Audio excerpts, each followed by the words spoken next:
Hello, ധന്യസ് kitchen ചാനലിലേക്ക് എല്ലാ കൂട്ടുകാർക്കും സ്വാഗതം. വളരെ എളുപ്പത്തിൽ നമുക്ക് ഇന്ന് നാടൻ ചക്കപ്പുഴുക്കും അതുപോലെ തന്നെ കിളിമീൻ റോസ്റ്റും ഉണ്ടാക്കിയെടുക്കാം. വളരെ ടേസ്റ്റി ആയിട്ടുള്ളതും ഈ സീസണിലൊക്കെ കിട്ടുന്നതുമാണ് കേട്ടോ ഇത്. അപ്പോൾ ചോറിന് പകരം നമുക്കൊരു നേരത്തെ ഭക്ഷണമായിട്ട് തന്നെ കഴിക്കാം. നല്ല ടേസ്റ്റാണ് കേട്ടോ. അപ്പോൾ ഈ ഒരു സീസണിൽ ചക്കയൊക്കെ കിട്ടുമ്പോൾ നമുക്ക് ഇങ്ങനെ ചെയ്ത് നോക്കാം കേട്ടോ. വീഡിയോ ഇഷ്ടമായാൽ നമ്മുടെ ചാനലൊന്ന് സബ്സ്ക്രൈബ് ചെയ്ത് വയ്ക്കാൻ മറക്കരുത്.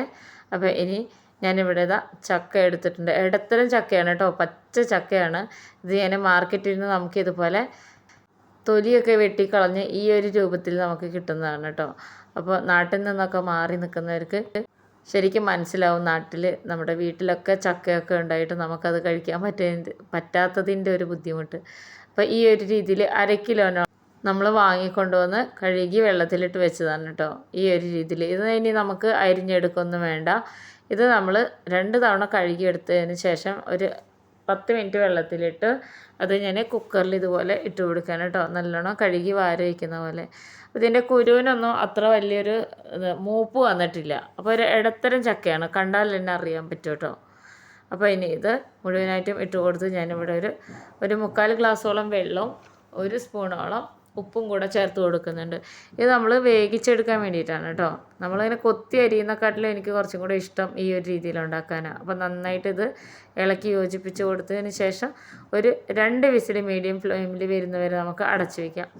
അപ്പോൾ ഇതായി വരുമ്പോഴേക്കും ഞാനിവിടെ കിളിമീൻ എടുത്തിട്ടുണ്ട്. ഇത് കോരമീൻ എന്ന് പറയും കേട്ടോ, കിളിമീൻ എന്നും പറയും. അപ്പോൾ ഇത് കുറച്ച് വലുതാണ് കിട്ടിയിട്ടുള്ളത്, 3 എണ്ണമാണ് കേട്ടോ.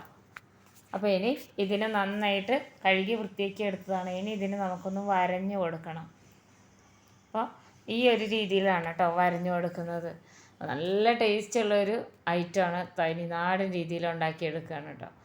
ഇനി ഇതിലേക്ക് മുളക് പൊടി ചേർത്ത് കൊടുക്കുകയാണ്. 1.5 സ്പൂണോളം ചേർത്ത് കൊടുക്കുന്നുണ്ട് കാശ്മീരി മുളക് പൊടി. അതുപോലെ തന്നെ 3/4 സ്പൂണോളം മഞ്ഞൾപ്പൊടി. ഇഞ്ചി വെളുത്തുള്ളി ചതച്ചെടുത്തത് 1 സ്പൂണോളം ചേർത്ത് കൊടുക്കുന്നുണ്ട്.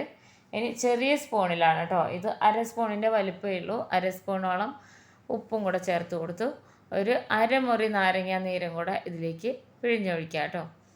അപ്പോൾ ഈ ഒരു രീതിയിൽ എടുത്തതിന് ശേഷം നമ്മൾ ഈ മീനിനെ നന്നായിട്ട് ഈ മസാലകളൊക്കെ ഇതിൽ നല്ലോണം പുരട്ടി വയ്ക്കണം കേട്ടോ. അപ്പോൾ ഇതുപോലെ പുരട്ടി വയ്ക്കണം. മീനിൻ്റെ ഉള്ളിലൊക്കെ നന്നായി മസാല പിടിക്കാൻ വേണ്ടിയിട്ടാണ് കേട്ടോ. അത്യാവശ്യം കുറച്ച് സമയം എടുത്തിട്ട് തന്നെ ഓരോന്നോരോന്നായിട്ട് ഇതിനെ പുരട്ടി ഒരു 10 മിനിറ്റ് നമുക്കൊന്ന് മാറ്റി വയ്ക്കാം.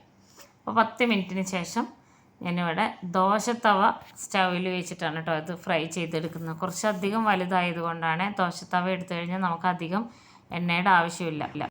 ഇനി നന്നായി ചൂടായി വന്നു കഴിഞ്ഞാൽ 3 മീനും ഇതുപോലെ ഫ്രൈ ചെയ്തെടുക്കണം കേട്ടോ. അപ്പോൾ ഇതുപോലെ ഇഷ്ടമില്ലാത്തവരാണെങ്കിൽ ഇതിൻ്റെ നടു മുറിച്ച് കൊടുക്കാം കേട്ടോ.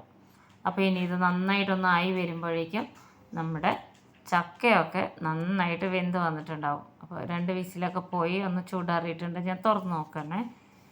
അപ്പോൾ അതാ ചക്ക നന്നായിട്ട് വെന്ത് വന്നിട്ടുണ്ട് കേട്ടോ. ഞാനിതിൽ മഞ്ഞൾപ്പൊടിയൊന്നും ചേർത്തിട്ടുണ്ടായിരുന്നില്ല. നന്നായിട്ട് ഇതിങ്ങനെ ഉടഞ്ഞ് വരും. കുക്കറിലിട്ടാലാണ് കേട്ടോ കറക്റ്റായിട്ട് ആ ഒരു വേഗ് കിട്ടുള്ളൂ നമുക്ക്. അപ്പോൾ ഈ സമയം തന്നെ നമുക്കിതിനെ ഉടച്ച് കൊടുക്കാം കേട്ടോ. ഇതിലുള്ള ബാക്കിയുള്ള വെള്ളം നമുക്ക് വാർത്ത് കളയാം. ഇതെല്ലാം റെഡിയാക്കുമ്പോഴേക്കും മീൻ നമ്മളിത് ഒരു സൈഡ് തിരിച്ചിട്ട് കൊടുക്കുന്നുണ്ട് കേട്ടോ, 3 മീനും. അപ്പോൾ ഇട്ട് കൊടുത്തതിന് ശേഷം ഇനി നമുക്ക് തേങ്ങ 1/2 മുറി തേങ്ങ ഞാനിവിടെ എടുത്തിട്ടുണ്ട്. പൊടിക്കുന്ന മിക്സിയുടെ ജാറിലേക്ക് ഇട്ട് കൊടുക്കാം കേട്ടോ.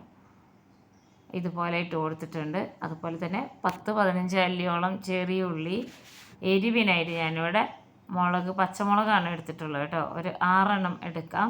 ഇത് കുറച്ച് നീളമുള്ള പച്ചമുളകാണ് കേട്ടോ.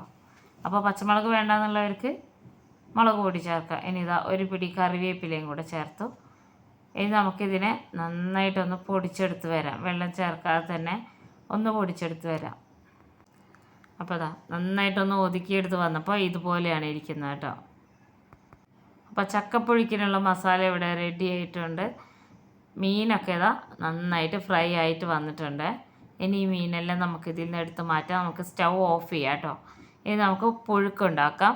അതിനായിട്ട് ഞാനിവിടെ കടായി സ്റ്റവിൽ വെച്ച് ചൂടായി വരുമ്പോൾ വെളിച്ചെണ്ണ ഒഴിച്ച് കൊടുക്കണം. ഒരു 3 ടേബിൾ സ്പൂണോളം വെളിച്ചെണ്ണ ഒഴിച്ച് കൊടുക്കണം.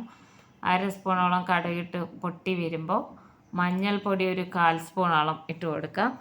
നമ്മൾ നേരത്തെ വേവിച്ച് വെച്ചിട്ടുള്ള ചക്ക ഉണ്ടല്ലോ, പച്ചച്ചക്ക, അതിലെ വെള്ളമൊക്കെ കളഞ്ഞതിന് ശേഷം അത് ഇതുപോലെ ഈ കടായിലേക്ക് ഇട്ട് കൊടുക്കണം കേട്ടോ. ഇനി ഇതിനെ നന്നായിട്ടൊന്ന് ഇളക്കി യോജിപ്പിച്ചെടുക്കണേ ഈ ഒരു രീതിയിൽ. അപ്പോൾ നമ്മൾ സാധാരണ ചോറിൻ്റെ കൂടെയൊക്കെ അല്ലേ നമ്മൾ ചക്കപ്പുഴുക്കൊക്കെ കഴിക്കുക. ഇത് വളരെ വെറൈറ്റി ആയിട്ടുള്ളൊരു പുഴുക്കാണ് കേട്ടോ. ഈ ഒരു സമയം തന്നെ നന്നായിട്ട് ഇതിനെ ഉടച്ചു കൊടുക്കണം കേട്ടോ. ഞാനിവിടെ നല്ലോണം ഒന്ന് ഉടച്ചു കൊടുക്കുന്നുണ്ട്. ഇങ്ങനെ ഉടച്ചെടുക്കുമ്പോഴാണ് ഇത് കഴിക്കാനൊരു നല്ലൊരു ടേസ്റ്റ് ഉണ്ടാവുക. നന്നായിട്ട് ഈ ഒരു രീതിയിൽ അതിൻ്റെ കുരുവൊന്നും അത്ര വലിയൊരു പൊടിയൊന്നും ആയിട്ടില്ല കേട്ടോ. ഇങ്ങനെ കുറച്ച് പച്ചയായിട്ടാണ് ഇരിക്കുന്നത്. അതെല്ലാം ഉടയുന്ന രീതിയിൽ തന്നെ ഇതുപോലെ ഉടച്ചു കൊടുക്കണം കേട്ടോ. അപ്പം നന്നായിട്ട് ഉടച്ചെടുത്ത് വരുന്നുണ്ട്. തീ വളരെ കുറച്ച് വെച്ച് നന്നായി ഉടച്ചു കൊടുത്തതിന് ശേഷം നമ്മൾ ഒതുക്കി വെച്ചിട്ടുള്ള തേങ്ങാക്കൂട്ടിട്ടല്ലോ അത് ഇതിലേക്ക് ചേർത്ത് കൊടുക്കണം. തേങ്ങാക്കൂട്ട് മുഴുവനായിട്ടും ചേർത്ത് കൊടുക്കണം. ഇനി ഇതിനെ നന്നായിട്ട് ഇതിലൊന്ന് യോജിപ്പിച്ചെടുക്കണം. ഈ തേങ്ങയും പിന്നെ ഈ ചക്ക ഉണ്ടല്ലോ, ഇടിച്ചക്ക എന്നൊക്കെ പറയും. അപ്പോൾ ഇത് രണ്ടും കൂടെ നന്നായിട്ടൊന്ന് യോജിച്ച് വരേണ്ടതുണ്ട് കേട്ടോ. നന്നായിട്ട് ഇതാ നമ്മുടെ വെറൈറ്റി ചക്കപ്പുഴുക്ക് ഇവിടെ റെഡി ആയിട്ടുണ്ട് കേട്ടോ. ഇത് വെളിച്ചെണ്ണയിൽ തന്നെ ഉണ്ടാക്കുമ്പോഴാണ് ഒരു കറക്റ്റ് ടേസ്റ്റ് കിട്ടുള്ളൂ ഇതിന് കേട്ടോ. ഇതൊന്ന് യോജിപ്പിച്ച് കൊടുക്കേണ്ട പണി മാത്രമേ ഉള്ളൂ. അപ്പോൾ ഓൾമോസ്റ്റ് നമ്മുടെ ചക്കപ്പുഴുക്ക് ഇവിടെ റെഡി ആയിട്ടുണ്ട്.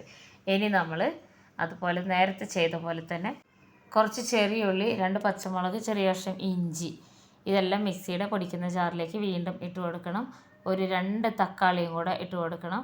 ഒരു ചെറിയ കഷ്ണം പുളി ഇതുപോലെ കഴുകി അതും കൂടെ ചേർത്ത് കൊടുത്ത് നന്നായിട്ട് അടിച്ച് വരണം. ഇനി ഇത് ഒരു കടായിലേക്ക് ഒഴിച്ച് നമുക്കൊന്ന് ചൂടാക്കിയെടുക്കാം. അപ്പോൾ ഞാനിവിടെ കടായിലേക്ക് ഇതാ ഒഴിച്ചിട്ടുണ്ട്. ഇതൊന്ന് ചൂടായി വരുന്നതോറും ഇതിൻ്റെ കളറൊന്ന് മാറി വരും കേട്ടോ. ഇത് നമ്മളിപ്പോൾ അരച്ചെടുത്ത കൂട്ടാണ്. അപ്പോൾ നന്നായിട്ട് ഇതുപോലെ ഒന്ന് തിളച്ച് വരണം. ഇനി നമ്മൾ നേരത്തെ മീൻ വറുക്കാനായിട്ട് നമ്മൾ തവയിൽ എണ്ണ ഒഴിച്ചിരുന്നു. ആ എണ്ണ ബാലൻസ് ഉണ്ടെങ്കിൽ മാത്രം ഇതിലൊഴിച്ച് കൊടുക്കണം കേട്ടോ. അതല്ലാന്നുണ്ടെങ്കിൽ 2 സ്പൂണോളം വെളിച്ചെണ്ണ ഒഴിച്ച് കൊടുത്താൽ മതി. ഇതാ ഞാനിപ്പോൾ അതിൻ്റെ മസാല എല്ലാം ഇതിലേക്ക് ഇട്ട് കൊടുത്തിട്ടുണ്ട്. നന്നായിട്ട് ഒന്ന് വെന്ത് വരണം. ഈ തക്കാളിയുടെ ഒക്കെ ഒരു പച്ചമണം ഒന്ന് മാറാൻ വേണ്ടി ജസ്റ്റ് ഒന്ന് വെന്ത് വരുമ്പോൾ നമ്മൾ എടുത്ത് വെച്ചിട്ടുള്ള മീൻ ഇട്ട് കൊടുക്കുക കേട്ടോ. മീനിതാ ഇതുപോലെ തന്നെ ഇട്ട് കൊടുക്കുകയാണ്. പെട്ടെന്ന് റെഡിയാവും കേട്ടോ. ഒരു പ്രത്യേക ടേസ്റ്റാണ് ഇതിന് ഗ്രേവിയും കൂടെ ഉണ്ടാവുമ്പോൾ. ഈ കിളിമീൻ എന്ന് പറഞ്ഞാൽ എപ്പോൾ വെച്ച് കഴിഞ്ഞാലും എങ്ങനെ വെച്ചാലും നല്ല ടേസ്റ്റും ഒരു മധുരമൊക്കെ ഉള്ള മീനാണ് കേട്ടോ. അപ്പോൾ തിരിച്ചും മറിച്ചും അതുപോലെ ഇട്ട് കൊടുത്തതിന് ശേഷം ചെറുതായിട്ടൊന്ന് തിളച്ചാൽ മാത്രം മതി കേട്ടോ. ഇതിങ്ങനെ വറ്റി വരുമൊന്നും വേണ്ട. അതിൻ്റെ മസാലയൊക്കെ ഇതിലിങ്ങനെ നന്നായിട്ട് പുരണ്ടിരുന്നാൽ മതി. അപ്പോൾ നന്നായിട്ട് ഇതിൻ്റെ മസാലയൊക്കെ ആയി വന്നിട്ടുണ്ട്. ഈ ഒരു സമയത്ത് നമുക്ക് സ്റ്റൗ ഓഫ് ചെയ്യാം കേട്ടോ. ഇത്രയേ ഉള്ളൂ പണി. വളരെ ഈസിയാണ്. മീൻ ഫ്രൈ ചെയ്യേണ്ട ഒരൊറ്റ താമസം മാത്രമേ ഉള്ളൂ. അപ്പോൾ നമ്മുടെ ടേസ്റ്റി ഫിഷ് മസാല റെഡി ആയിട്ടുണ്ട്. ഇതുപോലൊരു പാത്രത്തിലേക്ക് നമുക്ക് സെർവ് ചെയ്യാം കേട്ടോ. വളരെ ടേസ്റ്റിയാണ്. എല്ലാവർക്കും ഇഷ്ടപ്പെടും. പ്രത്യേകിച്ച് ഈ വേനൽക്കാലത്തൊക്കെ ചക്ക കിട്ടുന്ന സമയത്ത്. അപ്പോൾ ഇതുപോലെയുള്ള ഈസി റെസിപ്പീസുമായിട്ട് അടുത്ത വീഡിയോയിൽ കാണാം.